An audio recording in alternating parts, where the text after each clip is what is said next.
இந்த பொசிஷனை கவனிச்சுக்கிட்டீங்கன்னா இதுல ஒரு இன்ட்ரெஸ்டிங்கான செக்மேட் பேட்டர்ன் இருக்கு. இப்போ ஒயிட் ப்ளே பண்ணணும். ஒயிட் இங்க ரூக் H5 வச்சு செக் வைக்கிறாங்க.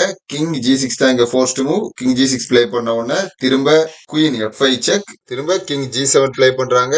ஸோ இப்போ கிங் G8 ஒரு ஃபோர்ஸ்ட் மூவ். ஸோ இப்போ குயின் F7 ப்ளே பண்ணி செக்மேட் வைக்கிறாங்க. ஸோ இப்படி கிங்கை எங்கேயுமே மூவ் பண்ண விடாம ஒரே ஃபைல்லயோ இல்ல ஒரே ரேங்க்லயோ ஃபோர்ஸ்டா மூவ் பண்ண வச்சு செக்மேட் வைக்கிறதுக்கு பேரு ரயில்ரோட் செக்மேட் பேட்டர்ன் சொல்லுவோம். இந்த செக்மேட் பேட்டர்னை முதல்ல 1958ல ராபர்ட் டர்கின் அப்படிங்கிற அமெரிக்கன் செஸ் பிளேயர் தான் ப்ளே பண்ணியிருக்காரு. இந்த ரயில்ரோட் செக்மேட் பேட்டர்ன்ல ரெண்டு செக்மேட் பேட்டர்னும் இன்வால்வ் ஆகும். ஸோ செக்மேட் வச்சிருக்க இந்த பொசிஷனோட பேரு ட்ரையாங்கிள் மேட். ஸோ இப்போ ஒயிட் ப்ளே பண்ணணும். ஒயிட் இங்க செக் வைக்கிறாங்க. ஸோ இப்படி செக்மேட் வச்சோம்னா இதுக்கு பேரு கில் பாக்ஸ் செக்மேட்னு சொல்லுவோம்.